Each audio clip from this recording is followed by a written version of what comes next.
Self-aware millennial.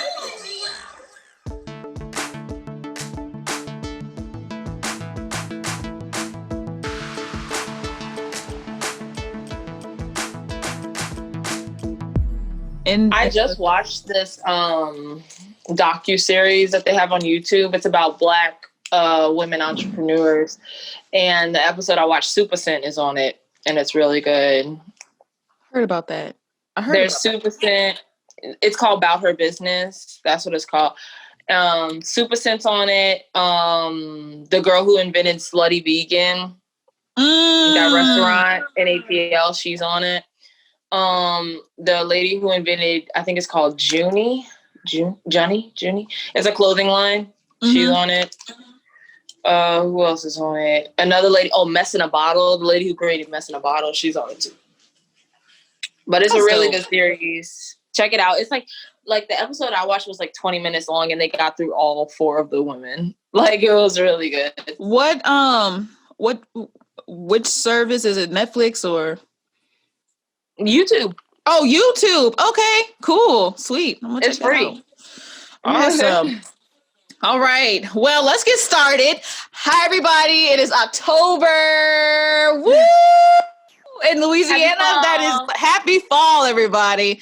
Welcome to another episode of the Self-Aware Millennial. I am your host, J.Mix, and as you can hear, there's another wonderful woman that is also speaking, and we'll actually formally introduce her in a little bit, but just so y'all know, this is Charis, everybody. This is Charis.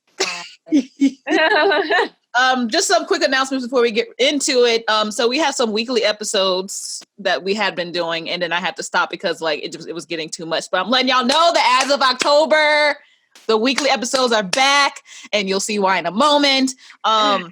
Also want to let y'all know that light skin, dark skin comparison survey that I had put out there a couple of weeks ago, the results are now on the website. So y'all can go check and see what y'all were saying about some of these folks that I was asking y'all to compare. Like, I was literally asking them to compare like some kind of hard things like the Mari sisters, Tia and Tamara, and like Scar and Mufasa, like who has more light skin privilege and everything.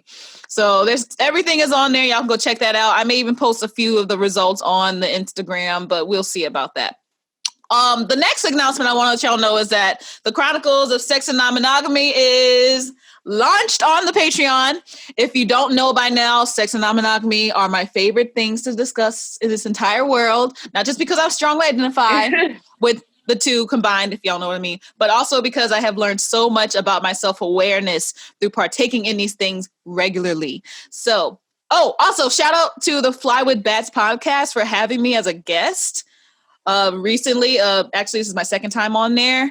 They asked me again to come on and discuss ethical non-monogamy, and I was just like, bet. All right. So that episode will be out soon, and I will post it on my IG so y'all can take a listen.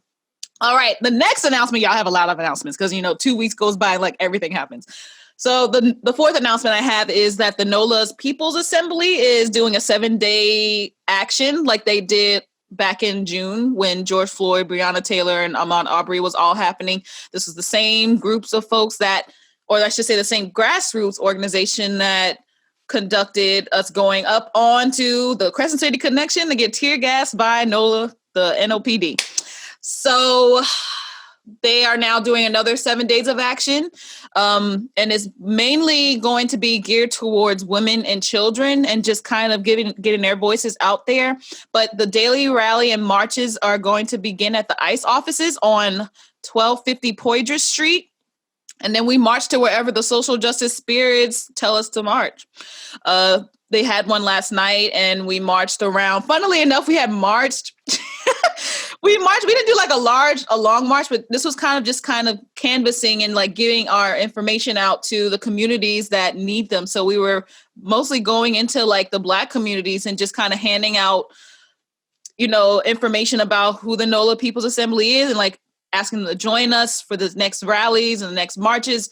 And then, so we were going out MLK. And then we were turning up onto Claiborne. And I guess the police thought we were about to go onto the ramp or like onto the interstate. And so they were all just geared up, kind of like it gave me some PTSD from when we were on the bridge, the Crescent City Connection. But no, we literally just like took that side that side exit.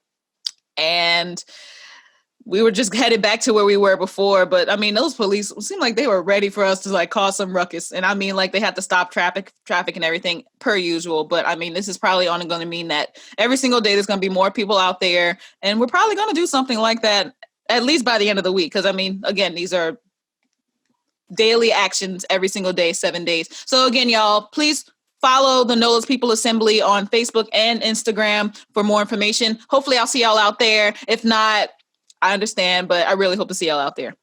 Now, the fifth announcement, which is the one that we are all here for to talk about, is the fact that I quit my job. The job that I quit the Victory Bells, and it's been now a week since I've done that, and I'll go a little bit more into how I'm feeling about it in a little bit, but I just want to let y'all know that because that is what the whole premise of this episode is going to be geared towards. Now, before we go into it, however, I want to also let y'all know that because I don't have a job right now, or I should say I don't have like a W-2 job, a job where like I get taxes taken out, I now have to find ways of gaining income in other creative ways, which I don't mind doing because I'm a creative and I know I can do that. But to help me kind of egg this along and to generate this, I started a GoFundMe for the Self-Aware Millennial. I want to curate a small team to assist me in getting these weekly episodes out to you all so that I'm not overwhelmed, because y'all, doing a podcast on top of also just maintaining your life outside of that is so much. And that's why I had to stop doing it every single week, because it was becoming too much for me. And so I'm doing this so that I can start this team. I can pay them because I know about like not getting paid what is due for me. I want to make sure that the people that are coming in to help me with this get paid the same amount. And then also the other goal is that I never want to ever work for another predominantly white institution ever again. And that's that. So let's talk, Charis. Let's talk about you for now. Let's say because I could talk about me. I mean, obviously the people that follow this podcast already kind of know a lot about who I am, at least in the regards of what I've told them. But I haven't really had a chance to talk much about bells because I was still a bell. But now that I'm not a bell, I can talk more. And it's a lot. It's a lot to talk about. It is. It's a whole thing. So let's talk about you first. So I was going to say that you're a rising star, but you're already a star. What am I talking about? She's not even in the city right now. But she is a local New Orleans actress, a performer who's currently in Florida. You're performing in Miami, Mamma Mia? Right? Yes, Mamma Mia. Gotcha. And what theater is it? It's called the Broadway Palm. It's with Prather Productions. Okay. Yeah, we're in Fort Myers, Florida. How far? Now, I feel like I asked this question before. How far is Fort Myers from, like, I don't know, Orlando? Or, like, what part of Florida is it in? Is it, like, the middle or is it, like, the bottom? It's southern. It's Southwest Florida, if I'm not mistaken. Okay. We're in the South, yeah. Okay. It's really hot. Like, fall only exists in the morning. So, and then it gets hot. But, yeah, we're Fort Myers. We're not super far at all from Key West. Like, that's the closest association town. That's low. That's low. Okay. Yeah, like, we're really, really close to Key West. We're a couple hours from Orlando. Okay. Yeah. Cool. Well, that's awesome. So let's let's go into like your career a little bit. So what have you done, or what should you say your biggest accolades have been so far in the theater? Well, okay, so I'm glad you're actually asking me this, because like it's really nice to be outside of New Orleans or be in another place where theater is actually treated like a job, where you could like live off of it. And people actually treat that like it's not something extra or like, you know, you don't have to like hear, an extracurricular. And you're not hearing, you're doing a small play. That's cool. You know, like that's it's really nice to not hear that. So that's cool. But as far as New Orleans goes, like I loved being able to like, I guess, start there, because there's kind of a celebration of music. And I guess if you're doing musical theater, it's just hard to do musical theater with no music, you know? Yeah. So like, I started there and originally I started out like doing shows at NOCA. And then my junior year, I did my first like repertory theater, which was Rivertown. And I did a production of 13 there. And then after that, after I graduated from NOCA, I went into college. And then that's when I started auditioning for outside shows like J-Pass and stuff like that, which is a whole other conversation that we can talk about. We sure can. And if you want everybody, you can check it out because we talked about J-Pass a lot on episode 21 about being a NOLA Theater Black performer. Yeah, we can talk about that. We can talk about like college and doing theater during college and just trying to prioritize your career and your mental health while everybody else still wants themselves to be a priority. So there's that. But yeah, so I started doing some shows at J-Pass. That was where I first started doing like, regional professional productions. And I did Sister Act with Whitney. And Whitney's my sister, everybody. Yes, Whitney is her sister and my sister. And she's Charis' sister too. And then so I stayed doing shows with J-Pass. So I started with Sister Act, and then after Sister Act, I did West Side Story, and then Funny Girl, and then I did Mary Poppins, and then Tarzan, and some other shows. Mm-hmm. And Caroline or Change, and then I branched out a little more sophomore year of college, and I did Polar Express. And that's what I met you. Yeah, right. That's where we heard met. A lot about each other, and then we finally like met and put a name to a face. Like first day of rehearsal. I feel like I had known you though before then, because like even before we did Polar Express, like I feel like we were still getting called for like the same role, so we always see each other in like the audition rooms. Yeah, so, like, we always see each other, and then and then Whitney. So like every time we like had like a gathering or something. Remember when gatherings were a thing? Girl. When we'd have gatherings, like we'd both be there and be like, oh yeah, you're Charis. Oh yeah, you're Jessica. Cool. Yeah, and then after Polar, I like branched out more and I did The Wiz, and I started getting like bigger roles. So I did The Wiz, and then I did Sarah. Mm-hmm. And then I got nominated. Sarah from Ragtime. Ragtime, there Sarah you go. From Ragtime. Because they're gonna be like, Sarah. They got a bunch of Sarahs in theater. What are you talking about? Sarah. Dang. I love how you can I love how you're able to just like name all of your shows that you did in like order. I don't know if I could do that right now. Maybe it's just because I'm so far removed from theater because of doing bells that I just can't necessarily name. I can name my favorites, but I can't name them like in order. I'd have to really think about it. I think it's just with everything like. Because people had asked me so many times, like, what shows had you done in New Orleans and while you were in college? And I was like, okay, cool, yeah. Blah, blah, blah, blah, blah, blah, blah, blah, blah, blah. Yeah. And so showing your versatility. Yeah, it was really nice. And then from Ragtime and what was the show I just said? The Wiz. What was The Wiz? Yeah. I got nominated for the Big Easy Awards. You sure did. You sure did. That was pretty cool. That was pretty fun. I thought you won. I did. I won. You said you got nominated. You better let them know that you won. I was getting there. So I did win. I did win for Dorothy from The Wiz. And that was awesome. And just so y'all know, I didn't think it was gonna happen. No, keep going. Sorry, I was about to jump in there. Go ahead. No, I didn't expect it. I didn't think it was going to happen. I don't remember who else was nominated with you, but Leslie Castay and Micah. Oh, dang. Oh, gotcha. Well, yeah. They was nominated for Ragtime, and Micah, I think, was nominated for Hunchback, if I'm not mistaken. Yes, for Esmeralda. Yeah, I remember. Yeah. Well, anyway, I was gonna let you know that my dog also played Toto, Honey. Yeah, the real star of the show was Honey. Anyway, so before we go into Belle stuff, I want to just kind of talk a little bit more about like how the NOLA Theatre experience has like. How did you decide from NOLA Theatre? When did you decide you were ready to move on to bigger and better things? So During my college years, I actually thought I was ready my sophomore year because I was just, anytime something would come down an audition, like be it cruise ships, be it Hamilton, be it Lion King, anything like that, I was like there. Because I wanted to make a habit out of auditioning and make it just like second nature.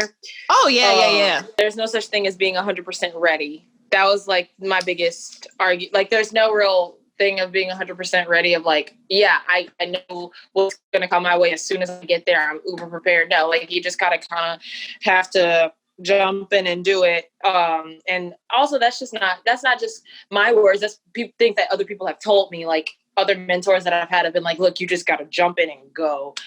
And a lot of the time I do believe that like if something falls in your lap and then continues to keep happening, just being like, hey, do it. Then, that's a sign. So I would audition for anything that kind of came in town. Even if I didn't get it, it would just be more of a great thing of me to just be having a habit of auditioning routinely. Yeah. And so sophomore year, I would audition for a couple of cruise ships, and like every time I auditioned, I got an offer. It was just like, it was a matter of like, full scholarship school, pursuing your future, And it was just a really hard thing to grapple with, because on the one side, it was like, yeah, you're getting an offer for literally what you're pursuing in school. And then on the other side, it's just like, yeah, but if you leave school in the middle of a semester, how would that affect your GPA? So it was hard to task. And then after I graduated, I was like, you know what? I am not going to stay here. It can't happen. Like, not for me. Like, it was just because I feel like everybody has their own truth and everybody needs to live their own truth. And for me, I felt like the more I was there just doing theater and not being able to live off of just contract to contract, the more unhappy I was getting. And I feel you. I had the exact same revelations. I literally went through the exact same thing. I was like, I gotta get out of New Orleans. Like, I didn't even want to be in New Orleans for college. I wanted to be out. I think my first big thing I wanted to do was work for the Disney College program so I could play Princess Tiana or be friends with Princess Tiana, but it just never worked out. And I'm actually kind of happy at this point that I didn't, just for other reasons. But, I was always just thinking about it. I was just like, there's so many other things to do. I know a lot of people, at least within the amounts of, not the amounts, like the circle of friends that I had from my high school and everything, a lot of them, like their biggest things that they wanted to do theater wise was going to Disney World and working and be a princess or something Disney World-esque, which I don't mind, like, which isn't bad or anything, but I'm like, there's so much more. There's so much more. Yeah. And like, but that's the thing is like, everybody's different too. Cause like, if your heart is saying there's so much more, then go for so much more. Right. But if your heart is also saying like, this is my dream, then make that your, like your goal, know? Well, y'all, just so you're aware, I have Charis on here as well because she was also a Victory Bell. I don't know if I ever even mentioned that. We were just kind of like offhandedly talking about it, but Charis was also the only other Black Victory Bell that I have ever had the privilege of performing with on stage at the same time.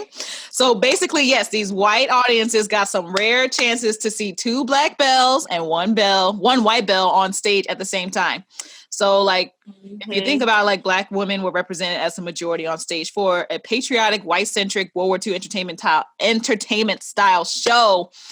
And, some of these audiences had really no choice but to experience that. And I mean, I feel like they had a show when we were both together, but that's subjective, I guess. We were with the shenanigans sometimes. We were with the shenanigans, and we're going to go into it. Let's actually just go into it now. So yeah, let's do it. Just a disclaimer before we go into it, I wanted to let y'all know, in respect for the Victory Bells, who we still hold near and dear to our hearts, we will not be giving names about anyone who is still remotely involved with them at this time, even if it's a compliment. Like, we're not going to name names, because we don't want to like play favorites or anything. We want to protect their anonymity. I think I said it right for the first time. Anonymity. Darn it. Okay, well, I tried. As I you're doing great. Well, as I've said in episode 21, the living document for BIPOC performers contains some past instances that I've experienced with the Bells. If you are at all interested in reading more. Before I departed, I had a reassuring conversation about where the Bells and the entertainment department at the World War II Museum was headed in terms of exclusivity and diversity. So I wish them the best on their journey. I really do. I just couldn't wait around to see that change and represent an institution, a predominantly white institution that refuses to acknowledge my humanity as a Black woman. And that's that. So let's describe who the Victory Bells are to listeners who don't know about the group. I'm going to let Charis start, and then I'll fill in the gaps if there's anything that she leaves out. I think I can do a really good job of summing this up in a couple of words because I've had to type it so many times recently and like sum it in like 500 characters. Yeah. The Victory Bells is a performance troupe that's in association with the National WWII Museum. We perform in trios. There is always a soprano, an alto, and a mezzo. And we specialize in singing 1940s jazz standards as well as patriotic hymns such as Battle Hymn and Service Salute. We honor... We a lot of the time we honor people who served, men and women who served in World War II. As well as people who served in Vietnam, the Korean War, and presently serving active duty military as well. Yes. We get to go a bunch of different places and be a part of a bunch of different functions, just in doing our 1 hour show. And I know that we've gotten hired to do some pretty cool opportunities, like perform at Saints games, the Normandy trip that you did. Yeah. I know that was pretty cool. Yeah. But yeah. So yeah, basically what Kara said, it's so here's the thing. I consider it a show for basically all veterans, but we do gear towards the World War II veterans the most because I would say 60% of our show is from the World War II era. It is paying homage to the songs that in a way won the war, as they like to say. 40s style show. We dress in 1940s get up, like we pin up our hair, make it look vintage and everything. So we're doing that, and we're also just catering to the World War II veterans that we have left. Speaking of, I just want to go into this right quick. I don't know if you remember Leo. Yeah, I saw it. That's why I was calling you the other day. Yeah. That is why I was trying to call you the other day. So yeah, Leo was... that just broke my heart. Leo Terrebonne was he was a very active World War II veteran volunteer at the World War II Museum who recently passed. And I just want to give my condolences to his family. And I was so thankful to have met him and just had conversations with him and got a chance to like really dance, like we danced with each other. Dance with him. At the what is it? The party that we had. The Christmas party.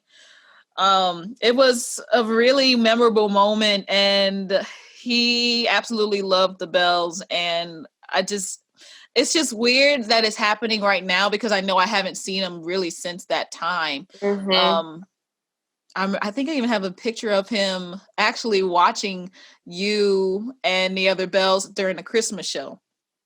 And like, I have a picture of him like looking at y'all performing. He had like his walker and everything, but he was like watching, and I like took a picture of him. I'm gonna see if I can find that picture and maybe put it on the Instagram page just to pay, some sort of tribute to him. But we miss him so much. Yeah. Well, Leo Terrebonne, you will be missed. But as for Leo and all the other World War II veterans, some of them are still here with us, and that's why the show is becoming more and more important for the Bells to do. Because honestly, y'all, if you realize there's a lot that the Bells do for these veterans that a lot of people are not aware of. I know before our most recent entertainment director became director, we did a lot of performances at VA hospitals around the country. If we had to perform, let's say, even if we were anywhere we went, if there was a VA nearby, we normally put in another like trip of some sort just to make sure that we are catching the World War II veterans and veterans in general in those areas. And I don't know if Charis had mentioned this, but the Victory Bells are also like, the show is very USO style. So it's basically catered to that. And I think a lot of people do get us mixed up with the USO, or they think that we are like a USO style or a USO troupe when we're not. But I mean, when it comes to our costumes, they mimic each other. They're pretty lot. close. And it's because the original, the founder of the Victory Bells, Victoria Reed, she used to be in the USO. And I know that she basically, I mean, I don't know how she did it, and I don't know all the complete details about like, but she had the connections enough to make I should say some of the costumes. The main costume, the military costume, which you will see if you ever look up the Victory Bells. I say that this is one of the most well-known costumes that the Bells wear because they are red, white, and blue. They're short and they're in military-esque style, like garb or whatever. But anyway, so that's what the Victory Bells are. As for me, I've had a lot of time with the Bells. I was there for 4 years, technically 3.5, because we didn't do anything for half a year because of Corona. But but I got a chance to travel all around the country and world with this troupe, and I got to meet a lot of wonderful folks. So let's talk about the beginnings of our Victory Bell journey. So I have my reasons for why I joined. But what were your reasons for joining, Charis? Partially, so I had been hearing from another Bell who I was in school with at the time, how like great of a performance opportunity it was, and then different people had reached out to me to audition. You were one of them, and then I sure was. Yeah, there were a few people that were like, "This is something that you could do. This is something that you'd be pretty good at. So you need to go audition for it." And so, funny enough, I heard about Stage Door Idol, which is a singing competition through the World War II Museum as well. And I went and auditioned for Stage Door Idol with no intention of auditioning for the Victory Bells that day at all. I walked in and I auditioned for Victoria. And can I say her name? Is that okay? Yeah, no, it's fine. Like that, the thing is, Victoria, we all know that Victoria started the Victory Bells. That is public knowledge. We shouldn't be like, there shouldn't be anything wrong with saying that. Like, everybody knows that Victoria is the reason the Victory Bells exist. So, okay, cool. So, I went in and actually I was auditioning for the singing competition, and I was like geared to that. That was like what I was doing. And so I went in and I sang my audition for Victoria, and she was like, "Are you also auditioning for the Victory Bells?" And I was like, "I was just auditioning for Stage Door." And she was like, "Would you like to audition for the Victory Bells?" And I was like, and at first when she asked me that question, I was like, "Are you saying, do I have to choose? Like, I really would like to audition for the singing competition." And she was like, and I was like, "Can I do both?" And she was like, "Absolutely." And so, so that happened. And then I ended up being called back to dance that night. And then 2 days later, that's when everything hit the fan. And then they decided not to take on any new Bells. And like, I'm not gonna lie, I lost hope a little bit. I was like, well, dang.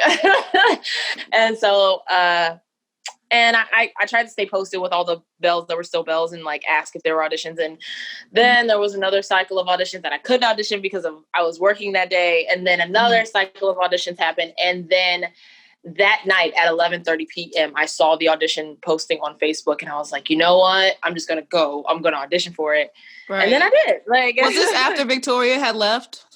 Yeah. So gotcha. I said when things hit the fan, 2 days after my audition and dance callback, things hit the fan. Yeah, that was Victoria. Oh, that's what you meant. That was gotcha. No, that was Victoria leaving. Pretty sure that she was going to hire you either way. Like it was already in the bag before she left that was going to happen. But then that happened. Yeah, and I heard that my headshot and resume and my name were in a for hire folder, to be hired as a Bell, and then I just didn't hit anything. Yeah, because that was a crazy time. Yeah, yeah, and I could imagine, like, and so I was very understanding of it. Like, I was very like, okay, like, you know, some things are just out of my control, and that's okay. Right. And then I was like, if it's for me, it'll come by again. Right. And then it did. So right. Yeah. I don't know if I've ever mentioned my story. It's almost similar to yours, Charis. I actually was I was auditioning to be a singing server for the museum. Oh, wow. I was auditioning to be a singing server, and that was it. You know, I was just like, yeah, let me just see, you know, like just getting my foot in the door. And then Victoria was like, do you want to be a Victory Bell? And I was like, wait, what? Yeah. I said, okay, yeah, sure. And then not too long after that, I think I may have auditioned in like spring. By that or late summer, fall, I was a bell.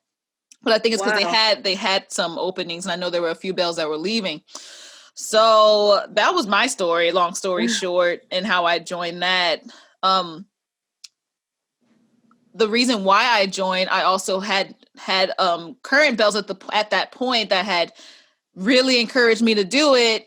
And, you know, I was like, I don't know, because I mean, for me, my apprehensions were there were no black bells. And I was like, that was one of mine too. I was a little bit wary of it, but at the same time, I was excited about it because I was like, you know what? mm-hmm. Like, because I was just thinking, I was like, they don't have any black bells. Mm-hmm. Lena Horne, Ethel Waters, like Billie Holiday. Yeah. Where's that? Like, where's that representation? Right. Like, and even then, like none of their songs are ever even, none of those are sung in the Victory Bell show. So I'm like, why? Yeah, like, well, why?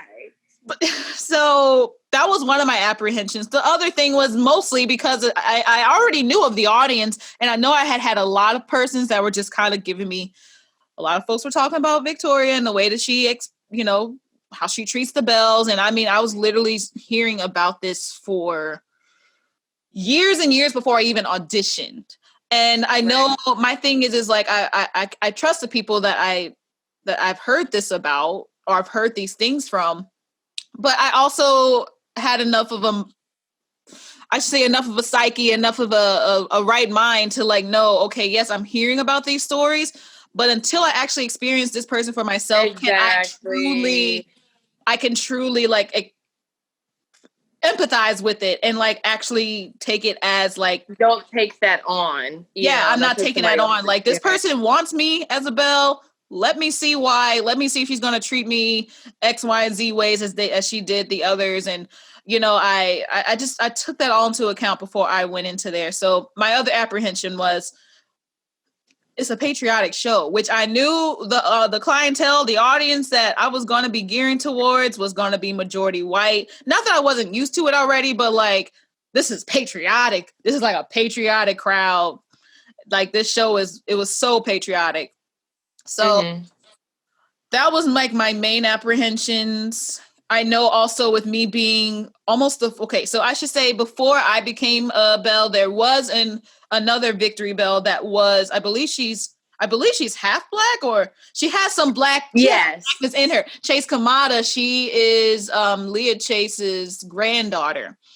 And her Leah Chase Kamada, her mom was my voice teacher. She is so talented, and I want to put that in like, I think she was one of the first 3 Victory Bells. So they hired her, and I'm not exactly sure why she left. I mean, she was probably just all going on to do bigger and better things, and I know that's exactly what she did. But years later, that's when I came in, and I know I was scared. Like, I had, at this point, the bells had a decent reputation. It was one of those jobs that everybody wished they could have had, especially in New Orleans, because it was such a consistent job.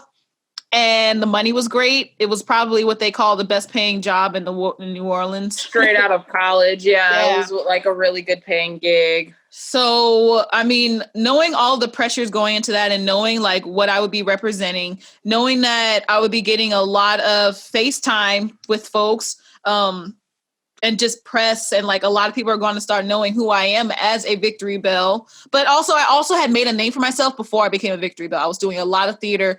And just like, I had already been nominated for Big Easy Awards and everything before I became a bell. So like, me going into it, just kind of like helping the museum out in a way, because now they have someone that's already well known in the city, a native New Orleanian, she's black and everything. And like, it just kind of helps them out, knowing that that they had, now they can claim me as like one of their bells or whatever. So there are people that already know who you are, and it reaches another demographic. Exactly. Too. So let's talk a little bit about the perks of being a Victory Bell. Okay. I'll let you go first. Oh, okay.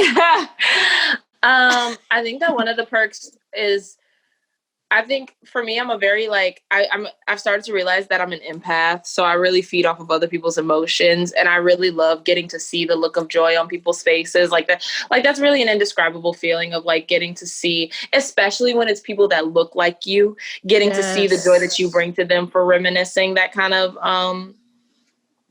time period, and showing that it's not just this way. It's not just white people singing music, because that's not what the war was about. That's not even what culture is about. That's not what music is about. And it's getting to see that kind of understanding of joy, like seeing joy on other people's faces from that. So that's one of the priceless perks of it. Yes. I think another perk, of course, is like everything being covered whenever you have to go somewhere. Like literally. Oh yeah. Anything. You just gotta show up. You literally just show up and bring your makeup. Yep. Another one of the perks, you get to go different places. You get to see different things and go different places. You get to experience the museum for free anytime you want. That's pretty cool. Yeah. A talent perk and a music perk is that this is one of the best ways to train your ear. I would say, girl, yeah, it is one of the best ways to train you to sing in 3-part harmony, and not just sing in 3-part harmony, but you got to sing in it. You got to blend. It teaches you how to be an ensemble with with this many people, and if you can blend with this many people, then you can blend with this many people, right. But the other thing about bells, I'm sorry to interrupt you right quick, but I think also like you're always performing with 2 other people. It's not always the same 2, and everyone's timbres and just the way that they sing things is going to be different. So also you learn how to adjust to the persons that you are singing with to make your trio sound as authentic as you can. Yeah. Or at least I want to say the word authentic, but sometimes it depended on who I was singing with. I did not sound authentic with certain folks because you're just trying to sound authentic. They weren't trying to sound authentic with whoever. It really depends. Like everybody has to be on the same accord in order for that sound to happen. You can't know. I know for me, it was hard to sing with certain folks because of that reason. I had a big thing about that too. Like I did struggle with that a little bit, but I think the biggest perk as well is adjustment. It teaches you, because that's the thing. I've never been in a performance venue where I've never done a show that literally has to go to any space. Like we've performed in spaces that are like tiny, but we've also performed on huge stages. So it's just like, and you have to figure out how to adjust. Yep. You have to figure out how your sound levels have to reach certain places, how to not destroy your voice because you're doing this gig, but you also have a Christmas show a few hours from then. Girl, tell me about it. It's just, it teaches you, that's the sucky part about this pandemic to me is just like, we were finally getting into like a thing of like, okay, we're performing 24/7, it's just being that performer, like playing football or playing any other sport is just like getting your body in that routine of like, okay, I'm doing this now. Okay, I'm going to go sing this show, go somewhere else, sing another show, go somewhere else, and then go back to the museum by the end of the day because we have to wake up for 5 a.m. because we have a flight that leaves at 7, So it's just like, that's like one of the biggest perks for me is that this teaches you how to make performing your job, how to make it a wake up every day, this is what you do kind of thing, Yeah. And I'm coming from my stance for, I say at least 2-3 years, like straight. Actually, most of my Victory Bell career, I was always what they call a company manager, which is basically kind of like the lead bell that takes care of anything managing wise when it comes to the bells coming on site for a certain gig or whatnot. Like we talk to the clients, we just make sure everything is squared away, like as to where to go.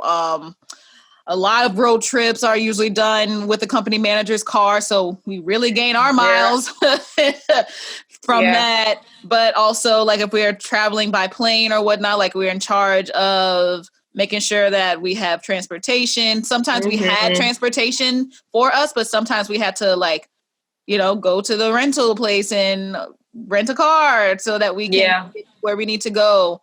And getting the bells to like from point A to point B safely. Right. That's the coolest thing about being a company manager to me, I think, or seeing the company, because I was never a company manager.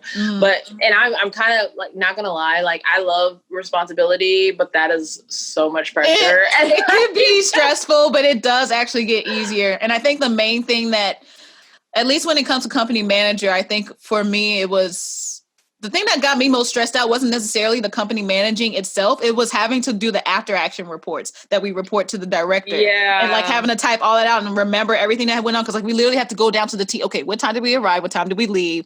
Was there water? Was there a dressing room? Was like, there's so many things to answer. And then like talking about the good things that happened, the bad things that happened. If we had compliments, if we had, forwards of folks that wanted to book the bells in the future, like there's just so many things that go into that. And I mean, I enjoyed it. I really did. And you also get paid a little extra than like your bell counterparts that go with you. But other than that, overall, my company managing time was fun. It was sometimes stressful, especially if I was doing like back to back to back to back to back. But it was good. Let's quickly talk about the downfalls of being a bell. And I know this is also subjective to which bell, like, I know I'm talking for myself and Charis is talking for herself, but we got a bunch of other bells that came before us and after us that are going to have different downfalls for their, for the reasonings as to why, they are a bell at the moment or they aren't a bell. I think one of my main downfalls, and this is the reason why I quit, was because I was tired of the authenticity of the victory bells only being really cared. Like the only thing, I don't know how to describe this. How can I describe this in the best way? It would be mainly catered towards white audiences and it wouldn't really hit the Black perspective very much or the cultural perspective. Actually, no, it didn't have anything to do with race in this regard. It had really? I mean, it partially did, and I'll go into that. And I kind of mentioned this on my Facebook and my Instagram, but the reason why I quit was boot camp. We were doing boot camp first off. And when y'all, just so y'all know, so boot camp with the Victory Bells happens usually once a year. We did not have our usual boot camp time, which is usually in January of every year because of Corona. Or actually this time it wasn't because of Corona. I think it's just because something was going on and we just didn't have it for the first time in January like we normally do, because January is usually the slowest month of the year. And it's the easiest time for it to get everybody together to learn new material. So, no, we just had it within the last couple of weeks and they're still doing it as of like right now.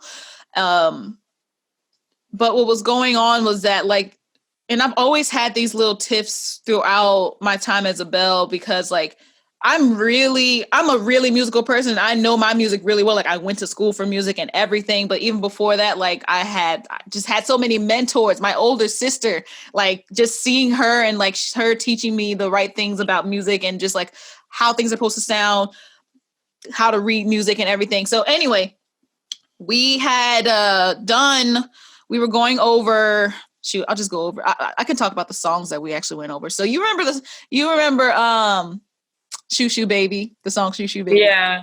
And this is an Andrew Sisters song, y'all. So you know that one part when we're going at the end, right before we go into like the little wave goodbye situation where we're going, like we're doing the shushes, the shh baby, baby. So yeah. So we were going over that choreographically for the first time with the choreographer for the bells this year, who has done a lot of the choreography for the bells in the past. I was so thankful that she came back on board to, like clean things up for this go around. But we were going over choreography and we could not decide on the rhythms for those shushes. Even though we had cleared it up last year with the previous music director, because that's how, first off, it was written. Second off, that was how the Andrews sisters sang it, right? So we had some conflicting thoughts on if we should change it back to how the Bells used to sing it, which was not correct. It was more just like on the one. If you're a musician, you'll understand it's like it was more on the one for each time that we sang the shushes. And then like it was actually supposed to be on like the and of the second one that we sang. Anyway, this makes no sense. Like if you're not a musician, you're not gonna understand this. So the main thing was that they wanted to change it back to how we originally sang it, which is not, period. First off, it's not the way you're supposed to sing it authentically that way. And I should say it was only like 2 people out of like, how many people we had that night? Maybe 8, 9 people. It was like 2 of the 9. 2 of them were original Bells, or not original. They were more veteran Bells than the rest of them, not including myself. But, you know, their claim was that it was a more sexier way to sing it, and that, you know, it just, because they couldn't basically do it, they felt that it was better that way. They decided that they wanted to do it that way. And I feel like every time I've sang it with them, at least, they've never sang it correctly, even though they knew how it was correctly supposed to be sung. So in that regard, you know, like the choreography was like, well, this is not my ideal. Like, this is not my forte. Let's talk to the music director of this year to see what we're going to do about it. And so I also remember just in that rehearsal itself, like the tensions were high because we had a lot of choreography questions for the choreographer. And I know one of the Bells in particular was talking about another one of the more newer Bells, and just like talking down about her to the other elder Bell. And like I heard it, and I was just like, I wanted to say something right there, but I knew like that's the issue with a lot of these rehearsals. Like you want to say something right then and there, but you already know that there's like a goal for this rehearsal, and there's really not much time to like have any sort of like commentary outside of that. So and it's you're trying like to keep like feelings out of it. Like that was the hardest thing, is like you're trying to like, yeah, we have a rehearsal to do. Yeah, we understand that like not everybody's gonna be the easiest to deal with.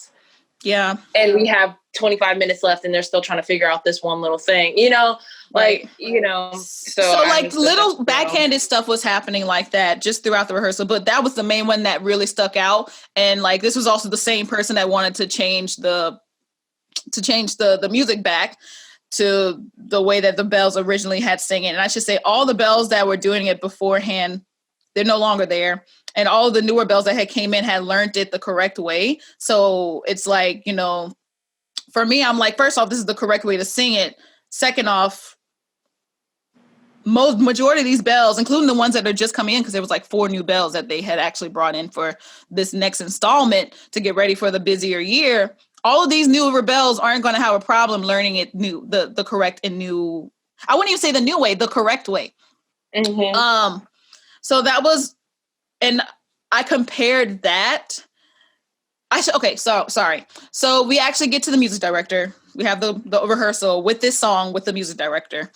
And I was just going to I was going to say something because I wanted to have my opinion heard. But at this point, I had already talked to the entertainment director about like my feelings on everything. So she was highly aware of where I was at with all of that. So I didn't feel the need to necessarily, I didn't feel like I had to say something at that point. I just wanted to see what happened. So they were talking about it. And of course, the same Bell had brought this up to the music director, and he was like, well, I think we should change this, or I think that I know it's written this way or whatever, but I think that it's just better for everybody that if we sing it this way because it's more sexier. And I'm thinking to myself, I mean, I'm just quiet. I'm just I'm here to listen. I'm just here to listen. I'm trying to keep my cool and trying to see what the music director of this year was going to say about it. And turns out this music director, he was like, well, yeah, let's change it. If this is something everybody wants or is okay with, then let's change it. And I just kind of kept my mouth shut and I was like, okay, cool. Sweet. All right. It's changed. Even though overall, this was only 2 victory bells of the 9 that actually really wanted this change. And I think I also compared it to clapping on. So, so musicians, how you clap on most songs, you clap on 2 and 4. Yeah. And a lot of white people like to clap on 1 and 2 or 1 and 3. And that change kind of irked me and made me think about that. And it reminded me about, and I actually was talking to another person about this most recently, because I was trying to explain how this compares to how I'm feeling right now with the current state of racial disparities in America and just in general of like people evolving as people. Their inability to evolve with the bells to make it better in order to make it sound more authentic is very well, it parallels the same. How can I describe this the best way? It parallels how there are a lot of folks, ignorant folks out here that want to remain, they remain complacent and they want things to remain the same way. They're not interested in evolution and challenging themselves. So in that regard, I was just like, I don't think I can. That was the like end factor for me for the most part. I didn't really make my decision until the next day, but I knew. And that was also the same day that Ruth Bader Ginsburg had her funeral. That was also the same day that Breonna Taylor's charges were announced. And that was also the same day that Trump put out the executive order. And I also had like 2 bell gigs that day as well. So I was already just like overwhelmed with stuff. And then on top of that, the museum is, they're housing LA State Police. And so like all of their vehicles are like, they're in the, they're in the garage. The parking garage. So like I'm like literally parked. I'm surrounded by police cars. And so it was just like, okay, this is a sign. I gotta get out. And a friend of mine, that isn't the bell, she just kind of encouraged me, you know, like it's time to go. Like you can do all of this without having to deal with that. And that's when I made my decision. I emailed the entertainment director and I was like, I'm done. I'm out. Like I had mentioned it to her before and I was like, I'm really thinking about, I might be leaving soon. Like I told her, like I kind of gave her like not a last minute, but like I kind of gave her a heads up beforehand. So she was already aware this is probably going to happen. So, and I have been keeping up with her about like just how I've been feeling about everything that's been going on with the museum in general, with the dismantled National WWII Museum Instagram, and just everything that has transpired since the uprising of the Black Lives Matter movement with George Floyd, Ahmaud Arbery, and Breonna Taylor. So anyway, let's talk about, because I know there was definitely a time in my life when I was with the Bells when I started to begin to miss doing theater outside of the Stage Door Canteen. And the Stage Door Canteen is where the Bells like house most of their shows at the museum. Yeah. It was a performance space, a performance venue, or it is a performance space, a performance venue inside the museum where you will see a Victory Bell show, where you see most of the Victory Bell shows. So I know I began to miss doing theater outside of the Stage Door Canteen recently, actually. I went, it's just like within last couple of like, it was like the last year or so. I just remember like, I just miss being able to do, I don't know. I don't know how to describe it. I just miss doing new things. I miss being able to like portray new characters, I guess. Be more than one person. Right. I wanted a challenge again and I wasn't getting that challenge through Bells. That was like a big thing that I had too, because it was like, it was nice being a Bell and like training my ear and everything. But I was also like, okay, but I would really like to take more dance classes, and like shows are a really good way to take free dance classes, because like I know doing West Side Story, like we got free access to our choreographer's studio. We would get to take ballet with him every Saturday for free. Yeah. And that was really nice. But it was also just like, you know, I started feeling myself getting not stuck, but kind of just boxed into this kind of step touch style and this one kind of type of dancing and type of singing. Mm-hmm. And that was the other thing, is I was like, because that's the other thing that I was like, was kind of like a little, a minor part of a downfall of being a belle, and I can get to that now actually because we're talking about it. It's kind of just the stigma of being Black and being a singer, and all of a sudden you have to be an alto. And throughout the whole process of being a belle, we were mixed up. Like we would be called each other, and we don't, you know, we really don't resemble each other that much. Like, our voices are also very different, like our speaking voices and everything like that. And it was just like, oh, you're Black, you do musical theater, you must be able to belt. And so it was just like, I hate that. Yeah, and you know, it's so stigmatized throughout the theater community because it's like, yes, we can, and the thing is, like, we have to learn. It's one of those things, like, even if my voice isn't, because my voice isn't specifically geared towards one thing. I don't think that anybody's voice is specifically geared towards doing one particular thing. Right. So, like, for the solid part of high school, I was like training my upper register because I come from a Black church family. Yes, I can sing really loud. Like, yes, I can do that. But that's not all that I can do. And so, like, it's very rare that I will be put on my actual voice part. Yeah. And so, like, even when I auditioned for the bells, they were like, oh, you're auditioning for an alto. And I was like, you know what? No, this is going to be the time that I say I am a soprano. That is what my voice is geared towards. Yeah. Like, that is how my voice sounds. And yes, I can do an alto part. Yes, I can belt my face. Yes. But your timbre is definitely soprano. That is my soprano. That is my timbre. Like, that is like the voice type that I am comfortably in. Right.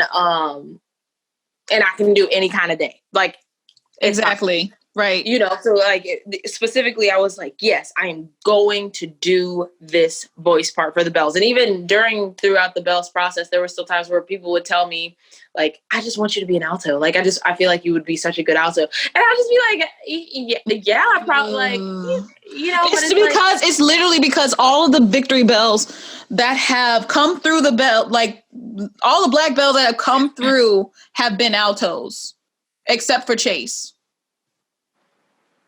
And you. Yeah. Wait, what am I talking about? All of the people of color, because we did have a Latino belle. She was an alto too. I mean, she does have an alto voice, but like I would say, like right now, the reputation of bells, and even the Black belle they have, or that they hired right now, that they have in there, she's going to be an alto. But I think she's also an alto, like actually. But the point is like all the altos are normally someone of color, and it's because of the songs that we have to sing in the show too. If you think about it, we got to sing Lola, and then we also have to sing At Last from Etta James. It's like it's just the expectation is there for our voices to sound a certain way because we're Black and but that's the thing is that like even in the 1940s, and I guess that's just like one of the things that I think, and I know like I feel like for the entertainment aspect of the museum, like with BBs and all of that, they need to hire a dramaturg because there needs to be somebody that is saying like, hey,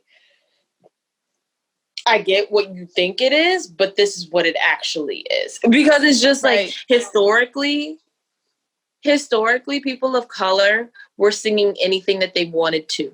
And then on top of that, there's not enough honor, there's not enough credit being given where it's due for people of color in general for World War II. Because if you think about it, a lot of the people that we would sing as bells, a lot of the composers and things like that were Jewish people who changed their names when they came here. So it's just like you're completely dismissing that part of the narrative.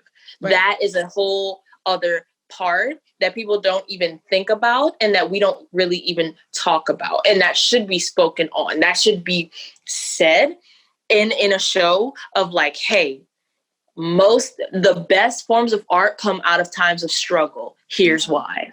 Like that needs to be said during a show. Because if you think about Great American Songbook was written during World War II, a war. Yeah. like that's what was happening.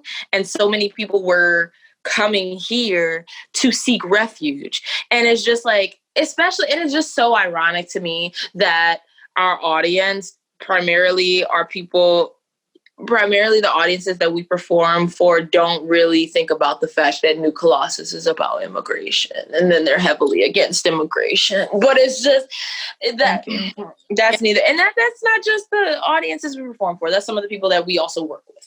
So it's just like, stop it. No, I'm not. No, you're true. You're right though. You're right. It's people are taking music for face value, and it's just like, do you realize what we're actually singing about? Like, do you think about those kinds of things?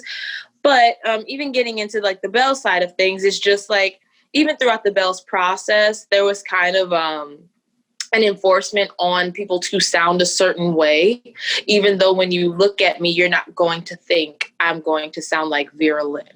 I'm not going to sound like an Andrew sister. Like like, that's the sound that we are going for. Yes. But because so many people are taking things for face value, then let's take it for face value. You're not going to look at my face and see Vera Lynn. You're not going to look at my face and see an Andrew sister. It's not going to happen. Yeah. So I think that there should have definitely been more of a finding of that middle ground of like, hey, yeah, Black people were making most of the music that you loved to sing during that time period. Now let's focus on who those people were. Let's give voices to the voiceless, please. Like, that was like the biggest issue that I think that I had throughout that process was that whole like, it goes beyond just hiring Black bells. It's putting a name to the narrative. Like, that is what needed that is it. Like, it's beyond just hiring Black people so that diversity is met. No, you're not meeting a quota. If you are really trying to meet a quota, then meet that quota ethically. And like, meet it. Like, don't say like, oh, we have their faces, therefore we have representation. No, go further. Existence doesn't equal representation. It never does. Like, existence doesn't mean you're represented. I would also. Oh no! Go ahead. I'm also going to just say, I also feel as though in this regard, like when I became a bell, like there was no acknowledgement that I was Black. I would have loved that acknowledgement, because clearly, I mean, like I can't get rid of it. Like to say, like, we're so happy to have you on this team. Like just something that like kind of distinguishes the obvious, the elephant in the room, than to just like kind of like say other things, like to me when it comes to like how I sing a certain way, or like the way that I interpret certain things. Because I saw that even with you, Charis, like there was definitely times where like leaders of the Bells were giving you a hard time with the way that you were interpreting the 1940s music, even though, at least in my ear, it sounded fine. It sounded like it's supposed to be sung that way, and that it was still period. But like, because it wasn't the way that they sang it, or the way that they are used to hearing other soprano to sing it, they felt that they needed to tell you something about your interpretation, which, I mean, that is technically their job. But like, I think that a lot of it, or some of it, was racially, I think there was a lot of prejudice when it came to that. I don't know like if that's the right word to use, but like, I think there was definitely some ounce of discrimination there, in like the most subtle way, you know? Yeah, it was definitely. I do agree with that, because that was the point that I was getting at when I was saying like, you're not going to look at me and see Vera Lynn or anything like that. Like, you know, that's more what I was trying to say there. Cause one of my songs that we sang in the show was a Vera Lynn song. And, I did get a lot of corrections about, you know, kind of vocal nuances and things that I would try to kind of fit the song, but it didn't fit the period. And like, I didn't have a problem with that. Like, I didn't have a problem with that correction, because it's like, I was learning, but it was also just kind of the way I was told was just kind of like, it felt targeted. Like, it, you know, like I know when somebody's correcting me and when somebody's criticizing me. Yes. And like, there were times where I felt like I was being criticized, and like, you know, I'm a very feelings driven person, so I care a lot about it. So like, and I can tell the difference when it's like professional critique and personal critique, you know, and because we're all adults. But that was like one of the biggest things that I kind of got was just like, oh, you're doing it wrong. Well, how am I supposed to be doing it? And why is that the correct way? Right. Like, that was a big thing that I was really wondering, was like, okay, that's wrong. Okay, cool. Okay, that's fine. That's wrong. Mm-hmm. What's the right way? Okay, what's the difference? Like, right. what? Because I would honestly ask, even during the rehearsal process, I'd be like, okay, you said I'm doing that wrong. Can you show me what I'm doing? And then I'll stop doing that specific thing, because I don't see that I'm doing that thing. Mm-hmm. But I want to know that I'm doing it, you know? Yeah. That was like a big, yeah, that was another milestone that I kind of had to push past. It's also just like,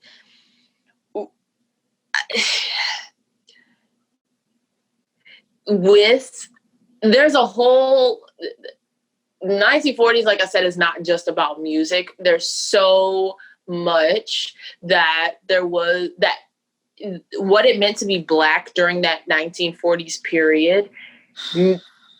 That is something that many people won't understand. Like, and by understand, I don't mean experiencing it, because I never experienced it. Right.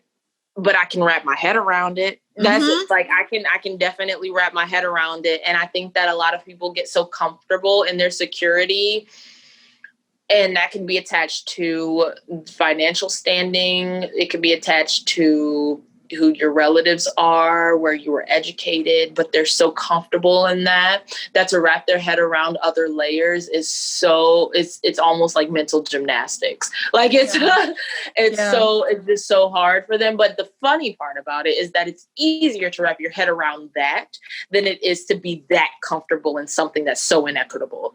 Like, it is so much harder to find comfort in other people's oppression than it is for you to just wrap your head around the fact that oppression exists. Like, it's so much harder to do that. Girl. It really is. Like, think about it. Like, you have to sit back and think, like, I'm totally okay with people not having a right to live their life. Mm-hmm. Like, you have to sit. That's hard for me to sit back and wrap my head around. Yeah. Like, that's harder physically. That's harder for you to do and say something like that than it is for you to be like, that's messed up. That's even less words. Like, like, for you to say that's messed up is less effort and less words. And even the way to put a stop to it is easier than to sit back and be so comfortable in it. Sit back, make yourself a drink. You got to get comfortable and find that spot that, like, if you find it, then you're there. And that takes such a long time there for you to just be like, hey, stop. That was one breath. Like, and people are so comfortable, you know, and even in our performance, that was the other thing, is people wanted to be so comfortable. But the thing is the 1940s was a time of war, and nothing about war is comfortable. Nothing about it. Even saying the word, for some people, you can't even say that word without them being like, you know? Yeah. And so even being a belle, there was so much more focus on let's make sure people are comfortable than let's make sure people are educated. And that was like, that was a downfall for me, because it was like, we're all artists, but we're also intellectuals. We should be wanting to have people be well-rounded. Because for me, I can say right now, before I go and I kiss this world goodbye, I would like to be as educated as I knew I could be, you know, than to be as ignorant as I knew I could be. Yes. I don't want to lay myself to rest knowing that there are still many things and many ways I could have treated people that, like, I just chose not to do. Thank you. You know, I agree with you. And I was going to ask, like, what did you learn about your self-awareness from this discussion that we've had? But I mean, you basically just kind of answered it through the way that you just said all that. So I'm not even going to ask that question because you've just answered it. I just feel like there's so much more we could be, especially, I even brought this up to the current, what's entertainment director? Yeah, entertainment. People higher ups at the museum. I brought up, you know, being in New Orleans, where like 90% of the school system is charter schools. And there are people that don't even know what the Holocaust is. There are people that don't know what World War II even was about. Yep. There are people that don't know that a lot of Black people fought in World War II. Like, there are so many movements that transpired after that globally. Like, yeah. it would have been a good opportunity for us to just like reach out to places around us just to be like, hey, here. Yeah, I agree. Knowledge. Nothing you have said is incorrect, but just for time, just because I know, you're gonna have to leave in just a moment, I want to get into our advice column right quick and answer some of these questions that folks have been asking, because I basically posed a question. I was like, yo, Victory Bell questions. If you got them, this is your one chance to ask them. Okay, so I may be doing another Victory Bell episode too, but we're just waiting on some of the other former bells to get their things situated before they come on. But I do want to answer some of these questions with you, just because some of them they're very common questions. So let's actually get into it. The first question this person asked is if the bells are salary, hourly, paid by the gig, or do they offer us all health care? Definitely not salary. The hourly is normally like $11 an hour, and that's during our rehearsal process, which is better than I don't get paid for rehearsals otherwise. I mean, I do now that I'm equity, and we don't get health care, and we do get paid by the gig. Someone asked, do we be kissing? And I'm like, okay, you got to be more specific in that. Specific, please. Yeah, they're like, do y'all be kissing? I was like, like the veterans. I think that's what they meant, because someone else has asked, why do they kiss male veterans? Is this a mandatory part of the role? Who decided to do this? So we kiss male veterans just because, yes, it was part of the show, or I should say, yeah, it definitely was. There's definitely like choreography there, because we do have to wear kissable lipstick, as they like to say, to kiss these veterans and leave a mark. And it's part of like our signature, as they say, signature way of like, knowing that a victory bell has like graced your presence or something. It's also in one of the songs. Like it's in as time. Like I don't have to. Like it's not a part of my choreography, but we do have to do it for Soaring Valor. Yeah. And we kiss, but for Soaring Valor, like we have kissed female veterans too. Like it's, first of all, y'all, we're not sticking any tongues down anybody's throats. We're not doing lip on lip contact. Well, yeah, we're not doing lip on lip contact, though. Some of these veterans, they try. They do try. But we do kiss them on their foreheads or on their cheeks. And if we have female veterans, which like, I'm so happy that like we've had times where we have had female veterans, like we have kissed them on their cheeks, because the thing is also when you embrace them, they do it anyway. They kiss you or you kiss them. Right. So it's like, exactly. All right. Well, let's see. There was another question that I really wanted to, somebody asked if we still have the outfits. I was like, no, that's for the museum. So I still don't have the outfits. This was a good question, and I want to go into this for a little bit. How do the Victory Bells feel about showing up to museum events as accessories, quote unquote? For example, at a nearly all-male international conference at the World War II held annually at the museum, I saw the bells dressed up and wandering through the crowds of men. It just seemed like the bells were there to be pieces of entertainment. This person was also curious to know how stuff like this came to be and how bells feel about this and how do they feel about the type of image they're projecting. Now, I can quickly go into this and just say that I know that there is a specific branch of Victory Bell that gets to be what they call a glamour girl. And they basically just kind of go around the museum in 1940s garb and, basically just kind of add some element flair to whatever event is going on. This normally happens on campus. Sometimes it does go off campus. I haven't really done any Victory Bell glamour girl stuff because I can't, or I guess people assumed I couldn't fit the costumes, but it's not a big deal. I was never really into doing it for the most part. It's like Mickey Mouse at Disney. Yeah, it's like Mickey Mouse at Disney. I could describe it. Chucky at Chuck E. Cheese. Or even like just going to Disney World and just see different characters going around and trying to make sure you're doing all right or whatnot. It's kind of like that. We direct them throughout the museum too. Like it's not just I wouldn't say accessories to the museum because they're not using us as pieces of like things to be objectified by. Like we're not being used as that. Now, granted, when you're at an international men's conference, sometimes it happens. Like, but it's not the museum that's like responsible for that behavior. Yeah. Per se, they should hold people more accountable for that. But Yeah, it's kind of like Mickey Mouse at Disney World. We're there to direct people throughout the museum and take pictures if they ask. We don't ask them to take pictures. And then as far as like accessories to the museum, technically we're the living part of the museum where we get to like let people experience that time period. Also for glamour and stuff like that, men do get hired too. We're just hired more often. That's true. There are glamour guys. Yeah, they have glamour guys. But we are the living part of the museum and the part of the museum that can actually stand up and come and perform to you. Yeah. So it's, being that, like, that's something that people definitely do want to take advantage of more because it does make the museum look great for one. And then it does more outreach as well. Right.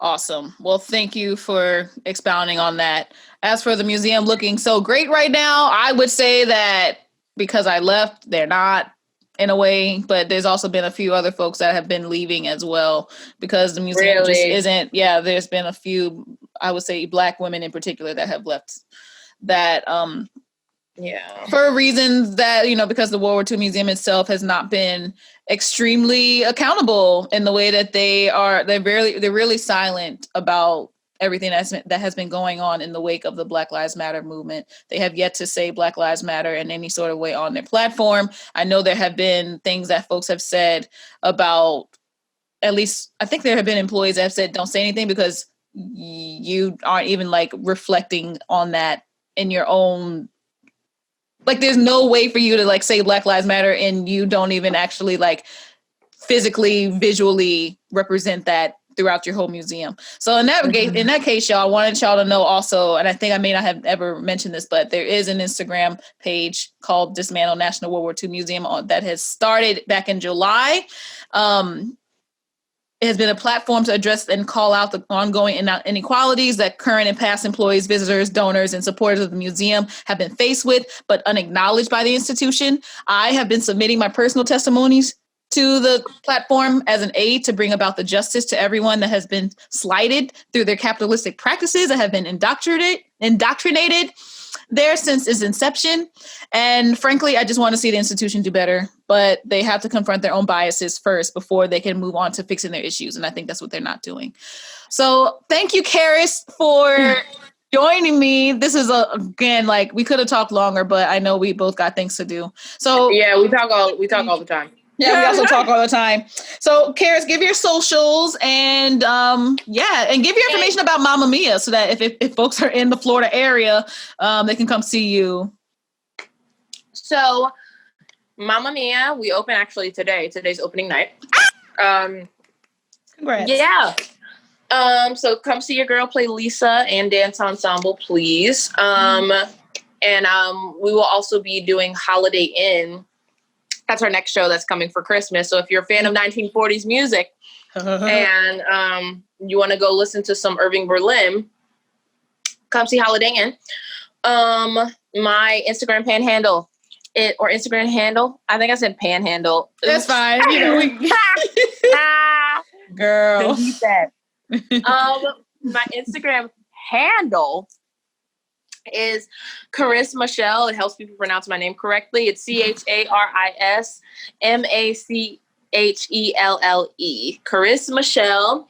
And I will keep you guys posted on everything Mamma Mia, as well as upcoming projects that I have going. If you're in the Florida area and you're like, hey, I want to see some live theater.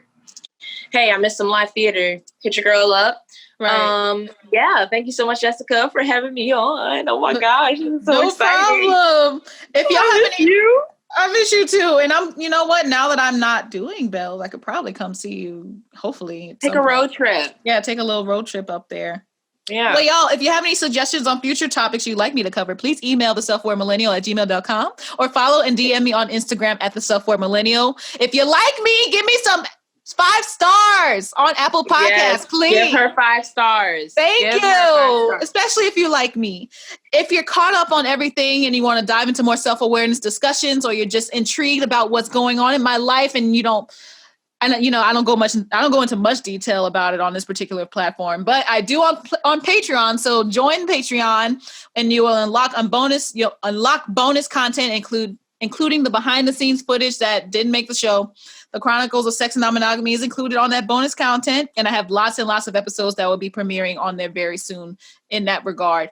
So y'all, thank y'all so much for listening to me again on another episode of Self for Millennial. I'm going to leave you with a 5-minute bonus clip from the latest Patreon episode of the Chronicles of Sex and Non-Monogamy with Sean Kelly. I'll see y'all next week. Thanks, Charis. And I'll see y'all later. Bye! Well, actually, I don't know if you want me to tell the story, Sean.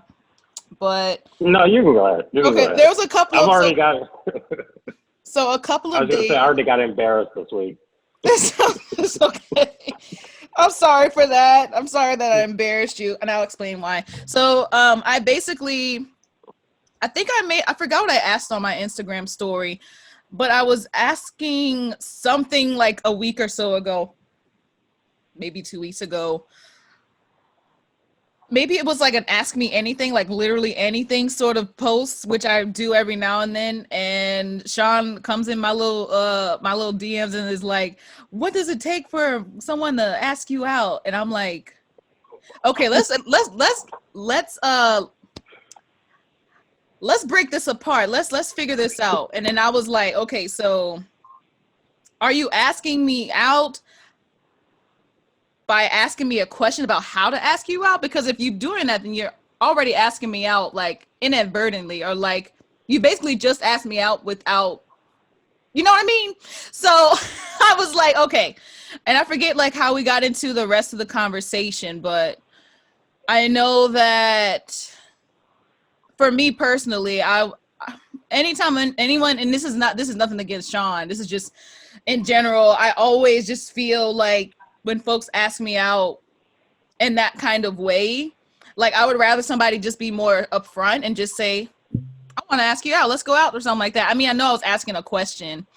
So I know like trying to answer a question with a question is a little difficult, and it takes a little bit of time to like, figure out your words. But in this regard, I just felt that it was just the perfect storm. I was just like, he just asked this question. He's about to, because the thing is like, I just always ask questions on somebody else's question that is, especially when they're ulterior motives. I can almost always tell when someone has like an ulterior motive for their thing. Sometimes I assume, and I hate when that happens, but like I say for the most time, I'm pretty spot on.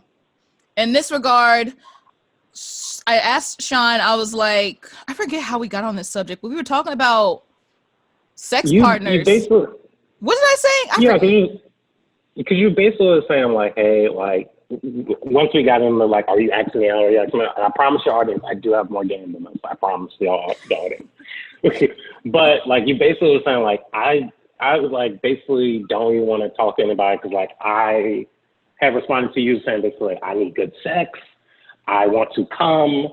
And I was like, I jokingly had said like, well, I can get references from my former sex partners. Gotcha. I said it as a joke. Gotcha. Okay. And that led into like, oh no, do that.